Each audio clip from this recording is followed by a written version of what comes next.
दोस्तों, आज इस कहानी से हम समझ जाएंगे कर्मों का खेल। आखिर अच्छे कर्मों का फल अच्छा और बुरे कर्मों का फल बुरा कैसे होता है। बहुत समय पहले की बात है। किसी गांव में एक ज्ञानी पंडित रहता था। एक दिन वो अपने बचपन के दोस्त से मिलने के लिए दूसरे गांव जा रहा था। उसका वो दोस्त बचपन से ही गूंगा था और एक पैर से अपाहिज था। उस पंडित के गांव से उसके दोस्त का घर बहुत दूर था। वह जाने के लिए कई सारे छोटे छोटे गांव पड़ते थे। पंडित रास्ते में अपनी ढूंढ में चला जा रहा था। चलते चलते उसकी मुलाकात एक व्यक्ति से होती है।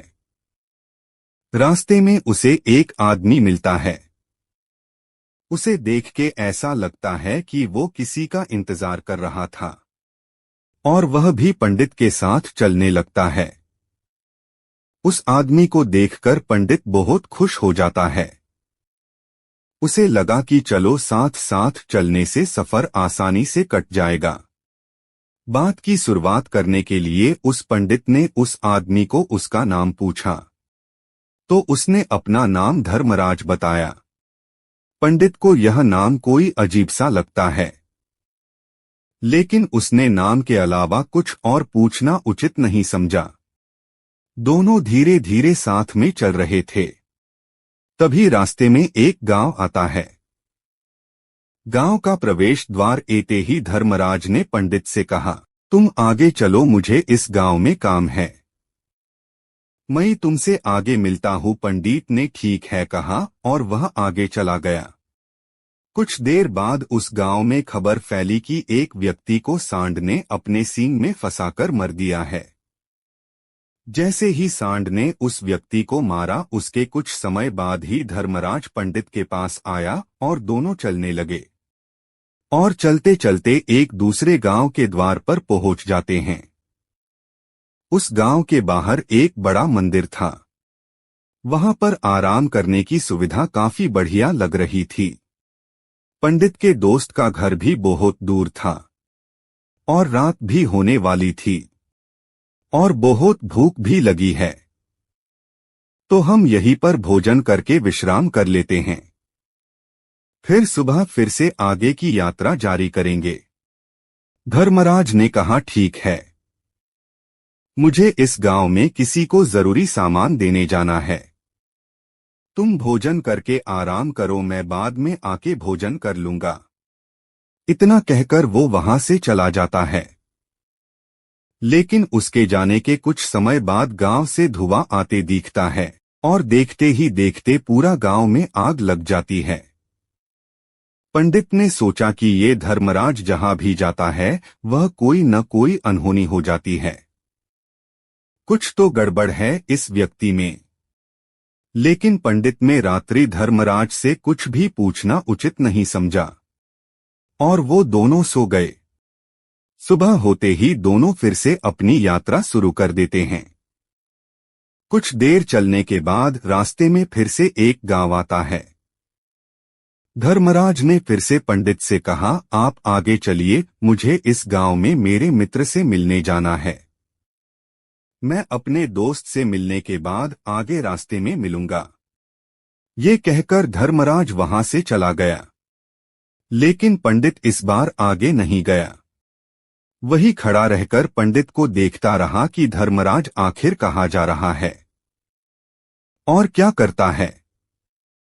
तभी थोड़ी देर बाद लोगों की आवाज सुनाई देने लगी कि एक व्यक्ति को सांप ने काट लिया है और उसकी मृत्यु हो गई है। ठीक उसी समय धर्मराज फिर पंडित के पास जा पहुंचा, पर इस बार पंडित से रहा नहीं गया। पंडित ने धर्मराज से पूछा, तुम जिस भी गांव जाते हो वहां कुछ न कुछ अनहोनी होती है।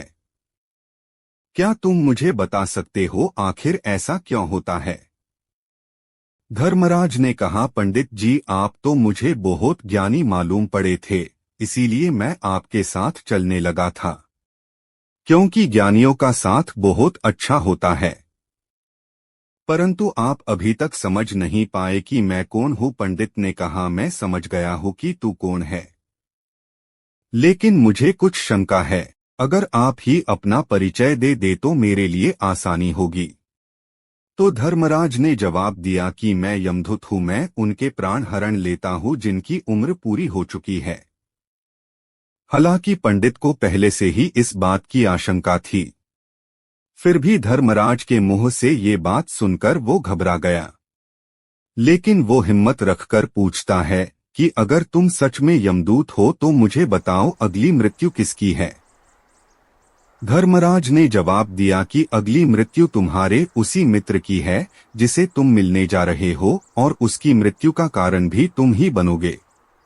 ये बात सुनकर पंडित घबरा गया और सोच में पड़ गया कि अगर सच में ये धर्मराज यमदूत हुआ तो उसकी बात भी सच होगी, और उसके कारण मेरे सबसे अच्छे, मेरे बचपन के दोस्त की मृत्यु हो जाएगी।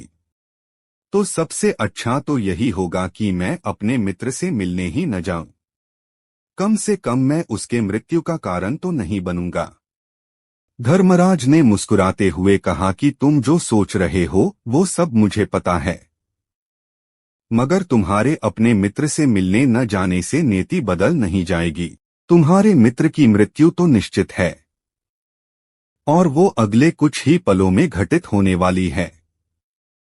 महाकाल के मुंह से ऐसी बातें सुनकर पंडित को झटका लगा, क्योंकि महाकाल ने पंडित के मन की बातें पढ़ ली थी, जो कि एक सामान्य व्यक्ति के लिए संभव नहीं है। अब पंडित को यकीन हो गया कि ये सचमुच यमदूत ही है। जब पंडित को ये पूर्ण विश्वास हुआ कि ये धर्मराज यमदूत है तो पंडित घबरा गया।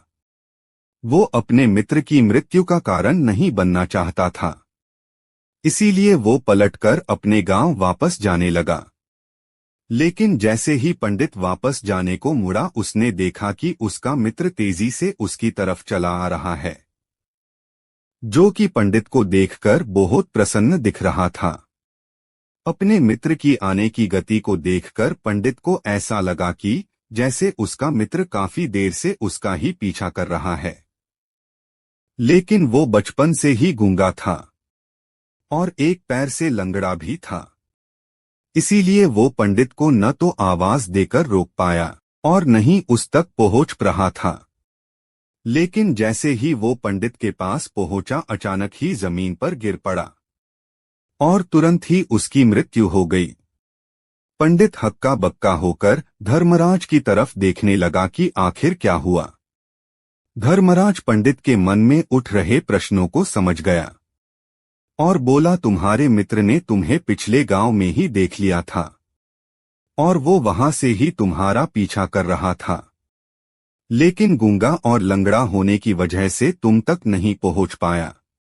उसने अपनी पूरी ताकत लगाकर तुम तक पहुंचने का पूरा प्रयास किया, लेकिन बुढ़ापे में बचपन जैसी ताकत नहीं होती, इसलिए दिल का दौरा पड़ने के कारण उसकी मृत्यु हो गई, क्योंकि वो तुमसे मिलने के लिए अपनी सीमाओं को तोड़कर तुम्हारे पीछे भाग रहा था।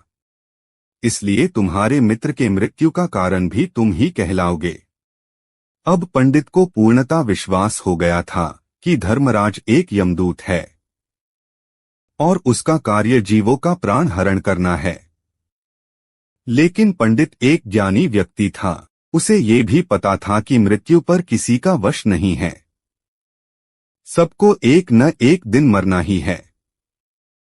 ऐसे सोचकर उसने खुद को संभाल लिया। लेकिन अचानक ही पंडित के मन में अपने मृत्यु के बारे में जानने की इच्छा हुई। इसीलिए पंडित ने धर्मराज से पूछा कि तुम्हें मेरे मित्र के मृत्यु के बारे में शुरू से पता था तो तुमने मुझे बताया क्यों नहीं।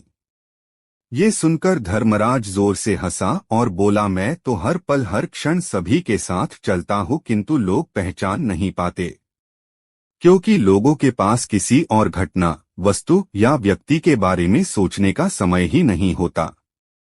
पंडित ने कहा कि क्या तुम मुझे बता सकते हो कि मेरी मृत्यु कब, कहाँ और कैसे होगी।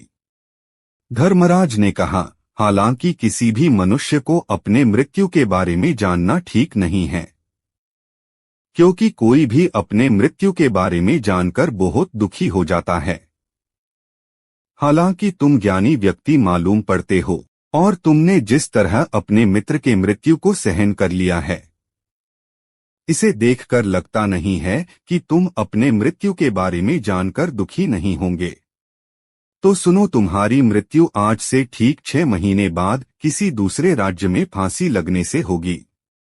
और सबसे हैरानी की बात तो ये होगी कि तुम स्वयं ही उस फांसी को स्वीकार कर लोगे। इतना कहकर धर्मराज वहां से चला गया, क्योंकि अब धर्मराज को उस पंडित के साथ चलने का कोई कारण नहीं था। उसके बाद पंडित ने अपने मित्र का अंतिम संस्कार किया और अपने गांव वापस आ गया। लेकिन कोई व्यक्ति कितना भी ज्ञानी क्यों न हो, अपने मृत्यु के बारे में जानकर दुखी होता ही है और मृत्यु से बचने का कोई न कोई उपाय भी खोजता है। तो पंडित ने भी वही किया। क्योंकि पंडित विद्वान था, इसलिए उसकी पहचान उस राज्य के राजा तक थी। पंडित ने सोचा कि राजा के पास तो कई सारे ज्ञानी मंत्री हैं, वह मेरी मृत्यु के संबंधित कोई न कोई हल निकाल ही लेंगे। पंडित यही सब सोचता हुआ राजदरबार में पहुंच जाता है और राजा को सारी घटना के बारे में बताता है। राजा ये सारी बातें अपने मंत्री को बताता है और मंत्री सुझाव में बताते हैं कि पंडित की मृत्यु 6 महीने बाद होने वाली है, और वो भी दूसरे राज्य में। अगर पंडित इस राज्य से बाहर निकले ही नहीं तो मृत्यु टल सकती है। ये सुझाव राजा और पंडित को भी अच्छा लगा। राजा ने पंडित की रहने की व्यवस्था राजदरबार में की। पंडित उस राजदरबार का महत्वपूर्ण मेहमान था। पंडित से किसी को मिलने की भी अनुमति नहीं थी, लेकिन पंडित अपने मर्जी से कहीं जा सकता था। ऐसे ही 6 महीने बीत गए। जैसे ही समय नजदीक आ रहा था, पंडित बहुत घबराता था। लेकिन जिस दिन पंडित की मृत्यु होने वाली थी, उसके अगले दिन पंडित जल्दी से भोजन करके सो गया था। लेकिन चिंता के कारण उसको नींद नहीं आ रही थी। वो सोच रहा था कि कैसे भी करके आज का दिन निकल गया तो मैं बच जाऊंगा। पंडित को नींद में चलने की बीमारी लगी थी, लेकिन उसको पता नहीं था उस बीमारी के बारे में। उसे वो बीमारी पहले से नहीं थी, इसलिए उसने राजदरबार में किसी को बताया भी नहीं था। चिंता के कारण, नींद पूरी न होने के कारण उसे वो बीमारी हो गई थी। उस रात भी वो नींद में चलने लगा था, लेकिन उसको किसी ने रोका नहीं। मध्य रात्रि का समय था, सब नींद में ही थे, इसीलिए किसी ने उसको रोका नहीं। पंडित धीरे धीरे दरबार के बाहर जाने लगा। बाहर घोड़े थे, उस पर बैठकर पंडित दूसरे राज्य में जा पहुंचा।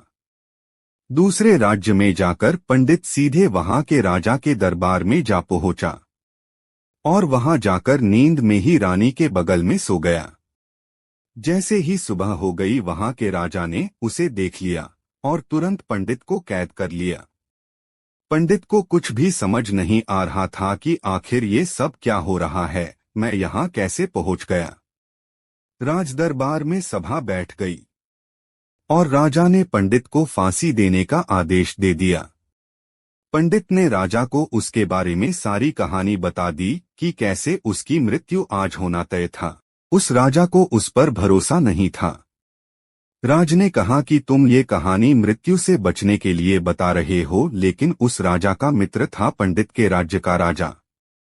उसने अपने 2 साथियों को दूसरे राज्य में भेजकर सच्चाई क्या है पता किया। वहां के राजा ने भी बताया कि पंडित सही बोल रहा है। पिछले 6 महीने से पंडित यहाँ पर रह रहे थे, पर अचानक आपके दरबार में कैसे पहुंचे हमें नहीं पता। ये बातें सुनकर राजा को भरोसा हो गया, लेकिन उसने फांसी का पहले ही आदेश दिया था। अब अगर पंडित को फांसी नहीं दी तो राजा के आदेश का अपमान होगा, लेकिन अगर फांसी दी तो एक भले इंसान की जान जाएगी। राजा ने वहां के सारे मंत्री को ये बात बताई और इस पर हल निकलने को कहा। मंत्री ने बताया कि अगर पंडित को कच्चे धागे से फांसी दी गई तो पंडित बच सकता है और आपके आदेश का भी पालन हो सकता है। ये बात राजा को अच्छी लगी और पंडित को कच्चे धागे से फांसी देने का निर्णय लिया। पंडित भी अपने मर्जी से फांसी लगाने के लिए गया। यमदूत ने बताया था कि तुम अपने मर्जी से फांसी लगवाओगे।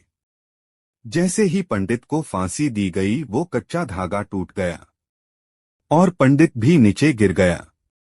लेकिन पंडित बचा नहीं, वो रक्त से पूरा भीग चुका था, तड़प रहा था, क्योंकि उस कच्चे धागे की वजह से उसको फांसी नहीं लगी, लेकिन उसके गर्दन की नस कट चुकी थी। उस पंडित की मृत्यु हो गई। सब लोग आश्चर्य से देख रहे थे। किसी को यकीन नहीं हो रहा था कि कच्चे सूत से किसी की जान जा सकती है। लेकिन घटना तो घट चुकी थी। नीति ने अपना काम कर दिया था और जैसे कि धर्मराज ने बताया ठीक वैसे ही पंडित की मृत्यु हो गई थी। दोस्तों, भगवान बुद्ध ने कहा है, जो होना होता है वो होकर रहता है। जो मनुष्य जीवन में आया है उसे एक दिन मरना ही होता है। हमारा मृत्यु हमारे हाथ में तो नहीं, लेकिन हमें जीना कैसे है ये जरूर हमारे हाथ में है। जैसा कि आपने देखा, अगर पंडित ने अपने मृत्यु के बारे में धर्मराज से पूछा न होता तो वो अपना जीवन खुशी से जीता जैसे वो पहले जीता था। लेकिन जैसे ही उसे पता चला मृत्यु के बारे में, वो डर डर के जी रहा था। दोस्तों, आपने इस कहानी से क्या कमेंट में बता सकते हैं? उम्मीद है कि आपको आज की वीडियो पसंद आई होगी। जाने से पहले दोस्तों, चैनल को सब्सक्राइब कर दो और वीडियो को भी लाइक कर देना, ताकि आपके लिए और अच्छे वीडियो ला सके। धन्यवाद।